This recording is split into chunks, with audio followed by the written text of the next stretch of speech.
inform people about what's happening to our planet, but activate and inspiring them to do something about it.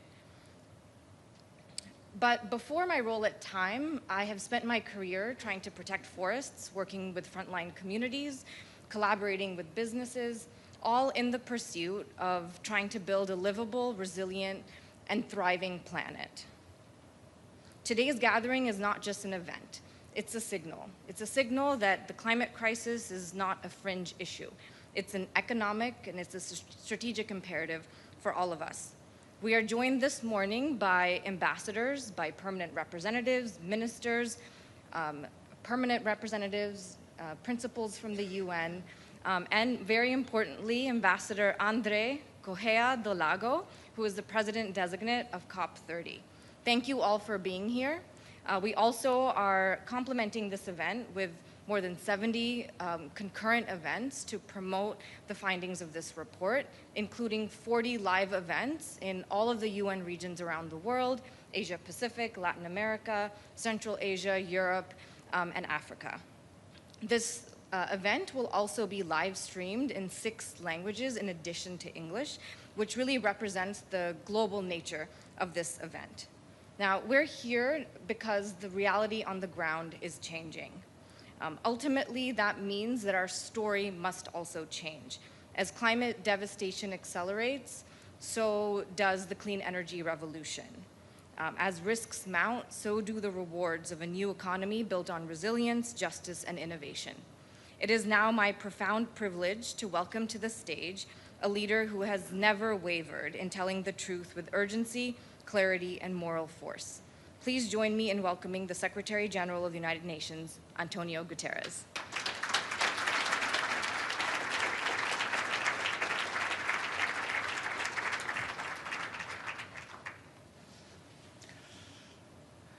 Excellencies, ladies and gentlemen, and friends joining us from around the world.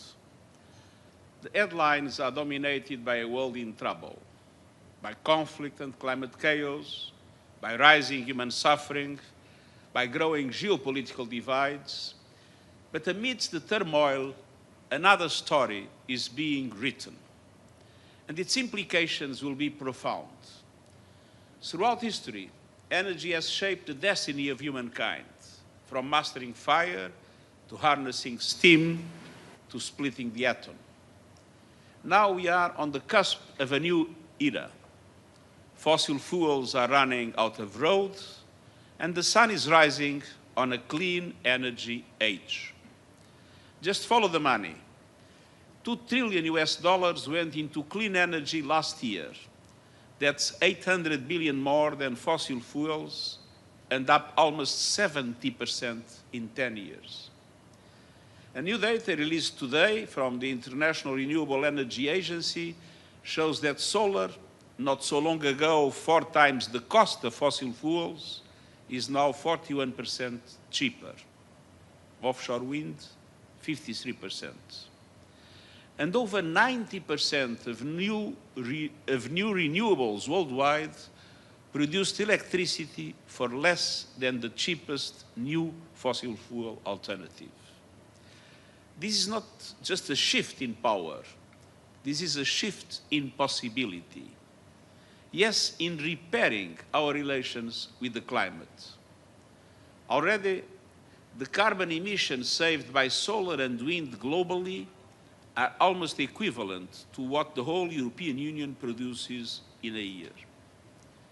But this transformation is fundamentally about energy security and people security, and it's about smart economics, decent jobs, public health, advancing the Sustainable Development Goals, and delivering clean and affordable energy to everyone, everywhere. Today, we are releasing a special report with the support of UN agencies and partners, the International Energy Agency, the IMF, IRENA, the OECD, and the World Bank. The report shows how far we have come in the decades since the Paris Agreement sparked a clean energy revolution. And it highlights the vast benefits and actions needed to accelerate a just transition globally. renewables already nearly match fossil fuels in global installed power capacity. And that's just the beginning. Last year, almost all the new power capacity built came from renewables. And every continent on Earth added more renewables capacity than fossil fuels. The clean energy future is no longer a promise, it's a fact. No government, no industry, no special interest can stop it. Of course, the fossil fuel lobby of some fossil fuel companies will try, and we know the lengths to which they will go. But I have never been more confident that they will fail because we have passed the point of no return. For three powerful reasons. First, market economics. For decades, emissions and economic growth rose together, no more. In many advanced economies, emissions have peaked, but growth continues. In 2023 alone, clean energy sectors drove 10% of global GDP growth.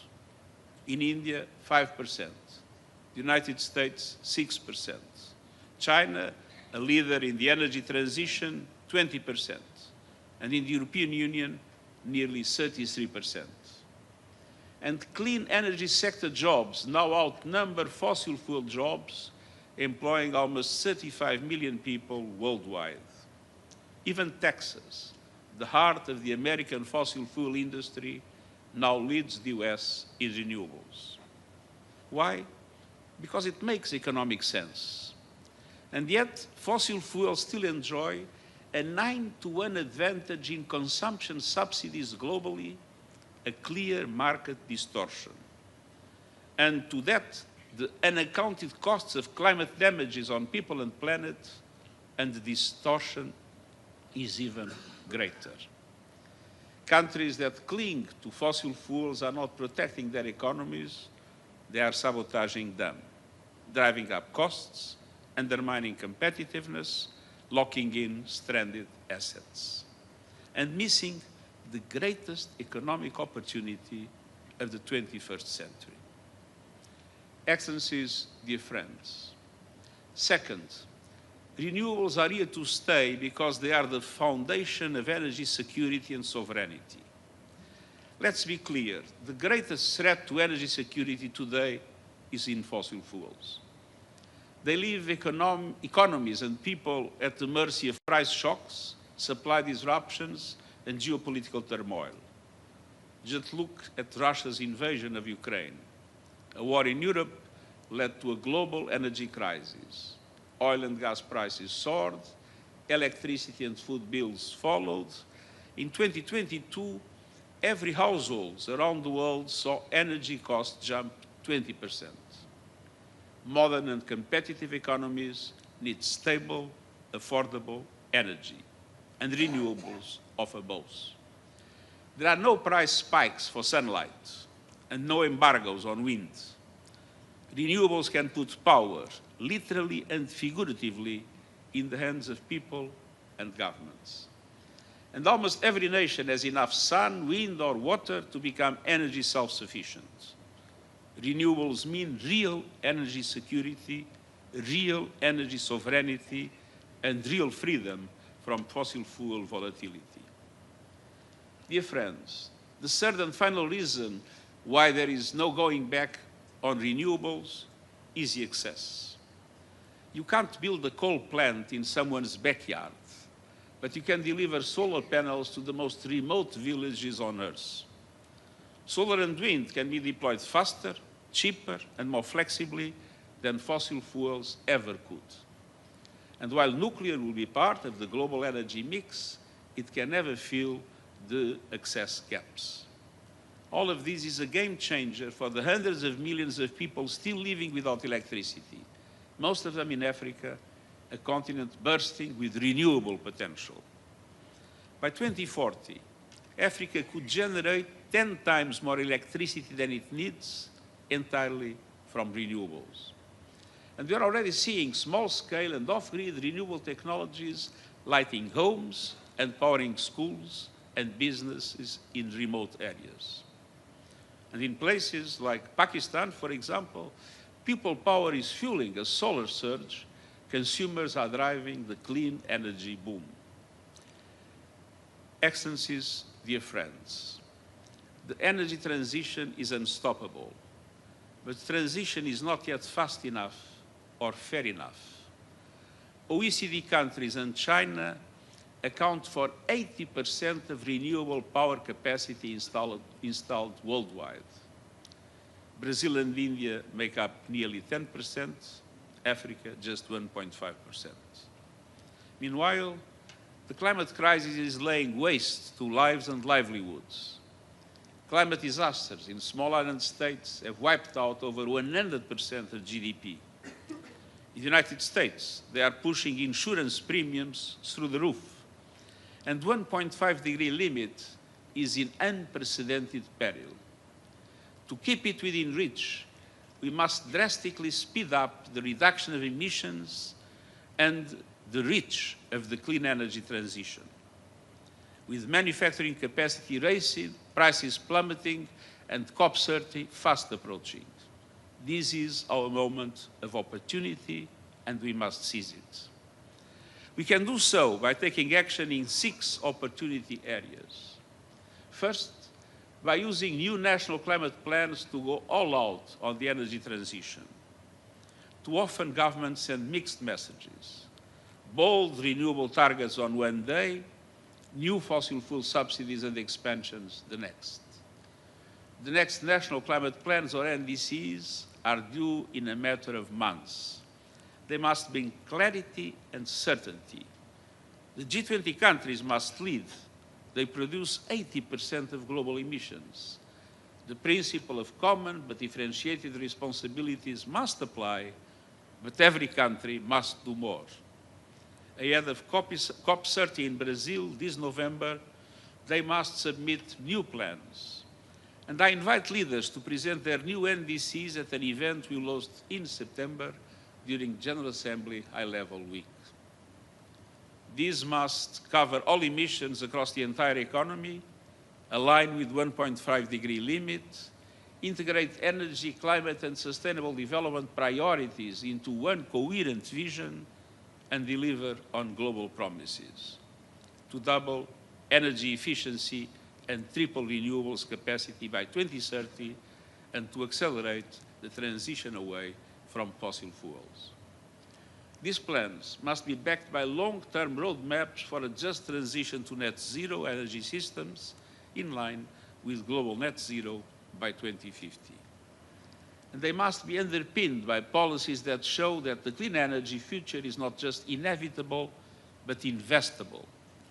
Policies that create clear regulations and a pipeline of projects, that enhance public-private partnerships, unlocking capital and innovation, that put a meaningful price on carbon, and that end subsidies and international public finance for fossil fuels as promised. Second, it is our moment of opportunity to build the energy systems of the 21st century. The technology is moving ahead. In just 15 years, the cost of battery storage systems for electricity grids has dropped over 90%. But here is the problem. Investments in the right infrastructure are not keeping up. For every dollar invested in renewable power, just 60 cents go to grids and storage, and the ratio should be 1-to-1.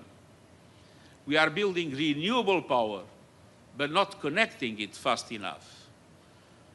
There's 3 times more renewable energy waiting to be plugged into grids than was added last year.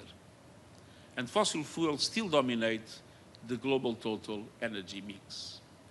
We must act now and invest in the backbone of a clean energy future, in modern, flexible, and digital grids, including regional integration, in a massive scale-up of energy storage, and in charging networks to power the electric vehicle revolution.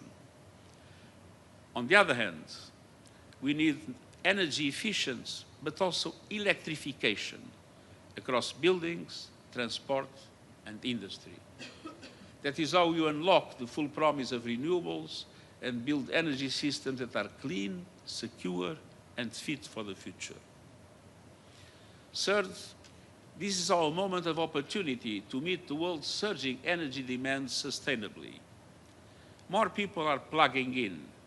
More cities are eating up with soaring demand for cooling. And more technologies, from AI to digital finance, are devouring electricity. Governments must aim to meet all new electricity demand with renewables. AI can boost efficiency, innovation, and resilience in energy systems, and we must take profit of it. But it is also energy hungry. A typical artificial intelligence data center eats up as much electricity as 100,000 homes, and the largest ones will soon use 20 times that. By 2030, data centers could consume as much electricity as all of Japan does today. This is not sustainable unless we make it so. And the technology sector must be out front. Today, I call on every major tech firm to power all data centers with 100% renewables by 2030. And along with other industry, they must use water sustainably in cooling systems. The future is being built in the cloud. It must be powered by the sun, the wind, and the promise of a better world. Excellencies, dear friends, first, this is the moment of opportunity for a just energy transition. The clean energy that we must deliver must also deliver equity, dignity, and opportunity for all. That means governments leading a just transition with support, education, and training for fossil fuel workers, young people, women, indigenous peoples, and others, so that they can thrive in the new energy economy. With stronger social protection, so no one is left behind. And with international cooperation to help low-income countries that are highly dependent on fossil fuels and struggling to make the shift. But justice doesn't stop here. The critical minerals that power the clean energy revolution are often found in countries that have long been exploited. And today we see history repeating. Communities mistreated, rights trampled, environments trashed. Nations stuck at the bottom of value chains while others reap rewards. And the extractive models digging deeper holes of inequality and harm. This must end. Developing countries can play a major role in diversifying sources of supply. The UN panel on critical energy transition minerals has shown the way forward, with a past grounded in human rights, justice, and equity. Today I call on governments, businesses, and civil society to work with us to deliver its recommendations. Let's build a future that it is not only green, but just, not only fast, but fair, not only transformative, but inclusive. Fifth, we have a moment of opportunity to use trade and investment to supercharge the energy transition. Clean energy needs more than ambition. It needs access to technologies, materials, and manufacturing. But these are concentrated in just a few countries, and global trade is fragmenting. Trade policy must support climate policy. Countries committed to the new energy era must come together to ensure that trade and investment drive it forward. By building diverse, secure, and resilient supply chains, by cutting tariffs on clean energy goods, by unlocking investment and trade, including through South-South cooperation, and by modernizing outdated investment treaties started with investor-state dispute settlement provisions. Today, fossil fuel interests are weaponizing these provisions to delay the transition, particularly in several developing countries. Reform is urgent. The race for the new must not be a race for the few. It must be a relay, shared, inclusive, and resilient. Let's make trade a tool for transformation. Sixth and finally, this is our moment of opportunity to unleash the full force of finance, driving investment to markets with massive potential. Despite soaring demand and vast renewables potential, developing countries are being locked out of the energy transition. Africa is home to 60% of the world's best solar resources, but it received just 2% of global clean energy investments last year. Zoom out, and the picture is just as stark. In the last decade, only 1 in every 5 clean energy dollars went to emerging and developing countries outside China. To keep the 1.5-degree limit alive and deliver universal energy access, annual clean energy investment in those countries must rise more than 5-fold by 2030. And that demands bold national policies and concrete international action to reform the global financial architecture, drastically increase the lending capacity of multilateral development banks, making them bigger, bolder, and better able to leverage massive amounts of private finance at reasonable cost, and take effective action on debt relief and scale up proven tools like debt for climate swaps. Today, developing countries pay outlandish sums for both debt and equity financing, in part because of outdated risk models, bias, and broken assumptions that boost the cost of capital. Credit rating agencies and investors must modernize. We need a new approach to risk that reflects the promise of clean energy, the rising cost of climate chaos, and the danger of stranded fossil fuel assets. I urge parties to unite to solve the complex challenges facing some developing countries in the energy transition, such as early retirement of coal plants. Excellencies, dear friends, the fossil fuel age is flailing and failing. We are in the dawn of a new energy era, an era where cheap, clean, abundant energy powers a world rich in economic opportunity, where nations have the security of energy autonomy and the gift of power is a gift for all. That world is within reach, but it won't happen on its own, not fast enough, not fair enough. It is up to us. We have the tools to power the future for humanity. Let's make the most of them. This is our moment of opportunity, and I thank you.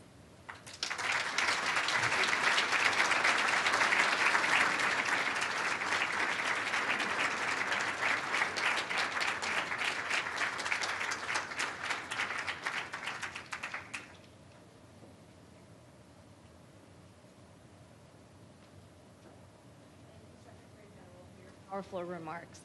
I think what was very compelling about your address is that you focused not just what's on stake, but you laid out a vision. You laid out a very specific roadmap that reframes climate change entirely from a scientific and moral imperative to actually positioning climate change really firmly as a financial and economic opportunity. That's really the title of this report and really the crux of what you have shared with all of us today.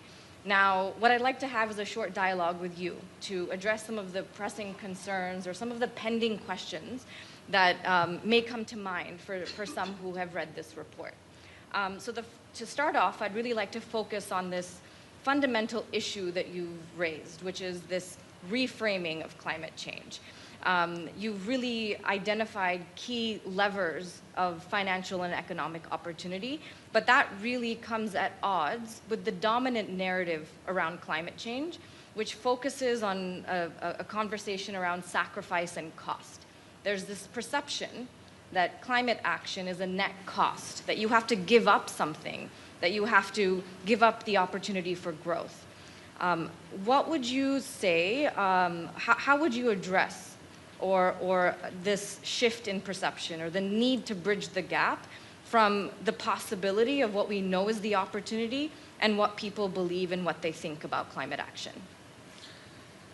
Well, it is clear that we will need much more energy in the future.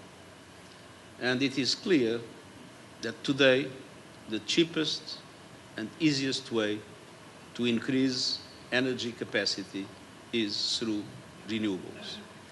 So the renewables are not a cost. They are the cheapest investment for what is needed in today's world.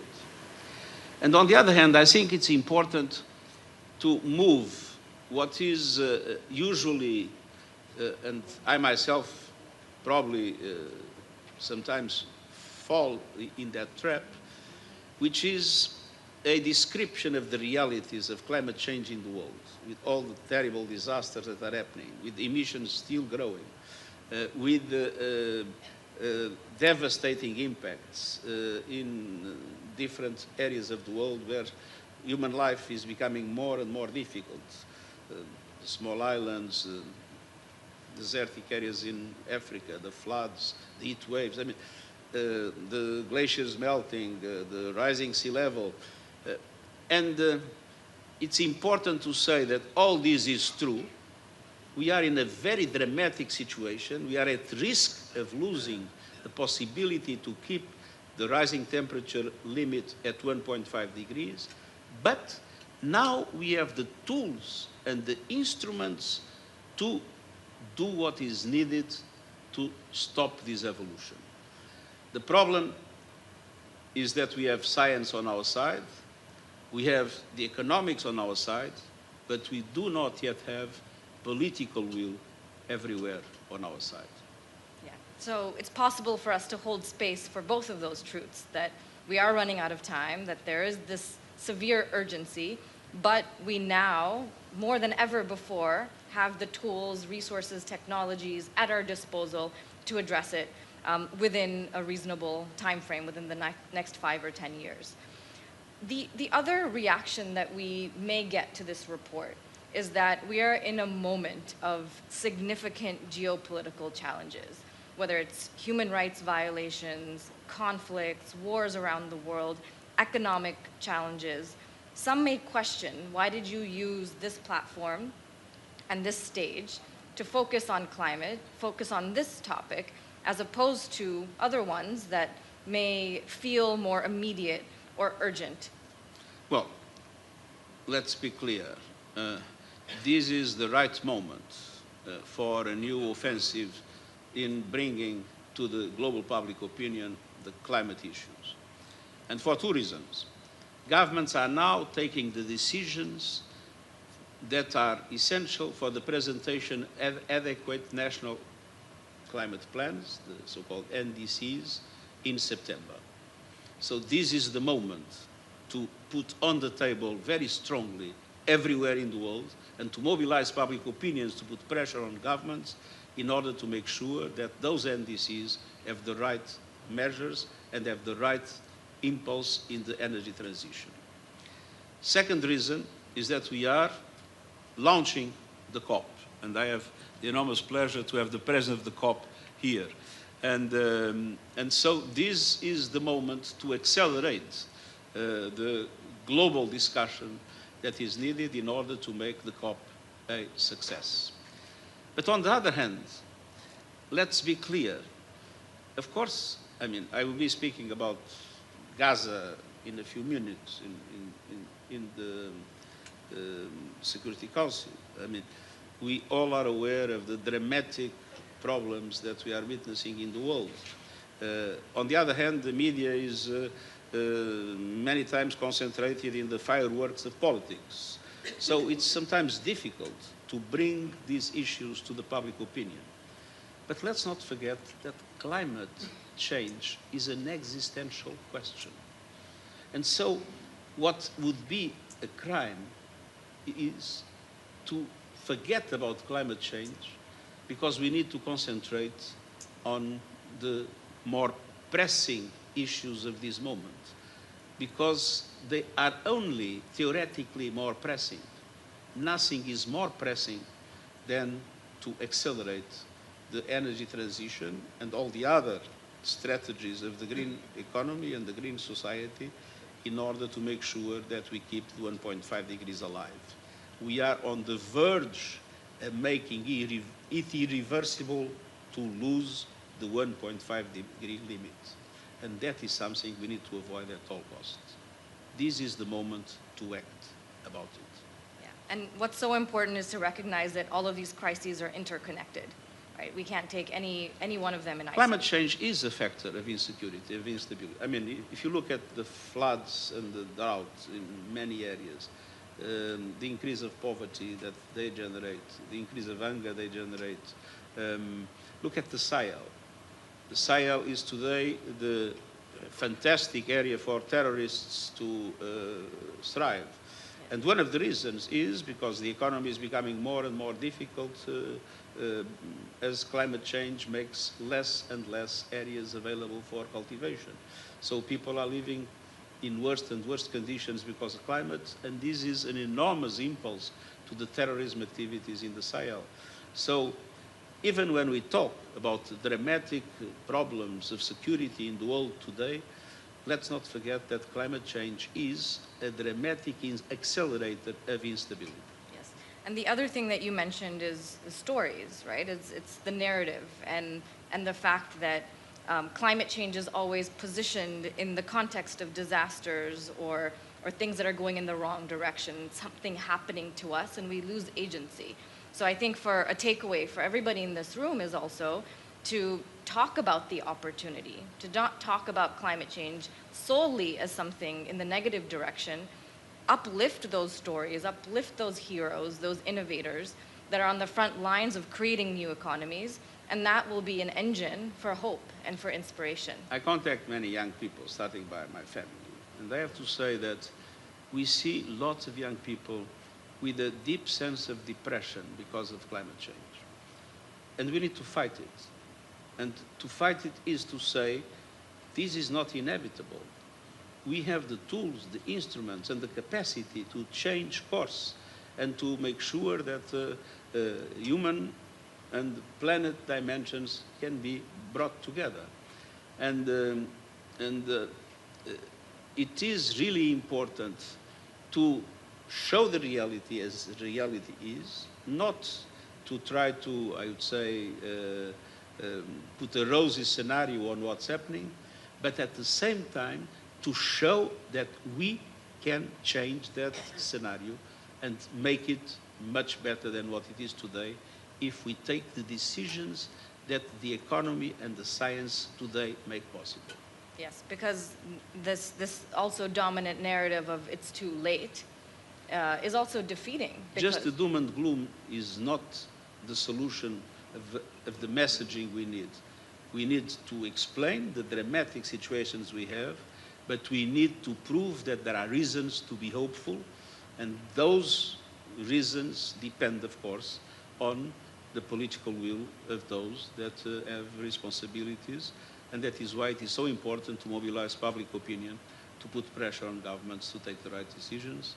And at the same time, when one looks at the private sector, it's very impressive how the shift is taking place.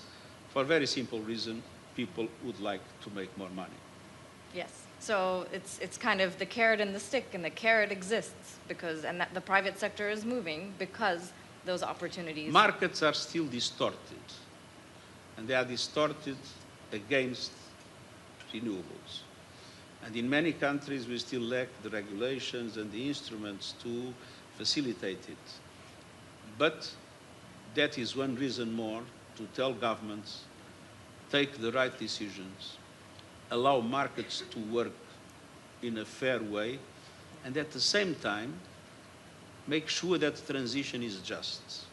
In all transitions, look at the digital transition, there are winners and losers. In all transitions, there are people that lose opportunities in their lives. So it is extremely important to support the regions and to support the people that are affected by this transition. I remember closing, when I was Prime Minister, the last coal plant, coal mine in my country. And there was a program that was established of investments in that area, of training, of increased social protection. I think when one sees sectors that will tend to reduce and sectors that are going up, we need to make sure that we care about the people that is affected by this transition. Yes. And People and regions. absolutely. Such an important message, because now is the opportune moment between where we are today and COP30. If we deliver this message at COP30, it's too late, because now is the opportunity to action on all of this information and be able to see if we can have some sort of collective movement towards more ambition, more action, and addressing it in a way that is responsive to the justice needs and the ways in which you can bring people along this transition. I would like to now conclude with a question from one of our viewers in a live event in Africa. One of our Global Africa Model UN agency members from South Africa, his name is Zahir Soliman. He asked a question which you alluded to, so I'd love to carry forward that theme, which is many young people feel overwhelmed by the threat of climate change and fear it may already be too late. As the UN Secretary-General, what gives you hope that our generation still has a fighting chance to change the future? What is your final message for young people? I think it's true that my generation has largely failed. We came too late in relation to what would be necessary. But fortunately, things have evolved very quickly from the point of view of science and from the point of view of the economy. So even if we neglected, we didn't take profit of our chances in my generation, I think that the instruments are now created in order to allow for that just transition to take place. And I trust that the new generations will accelerate and consolidate a new way for human beings to live in harmony with nature. Yeah. What a wonderful note to conclude this event on. Thank you for your leadership. Thank you for convening us on the occasion of the launch of this report. I hope all of you are able to take parts of it into your own work and find opportunities for collaboration. Thank you very much. Thank you very much.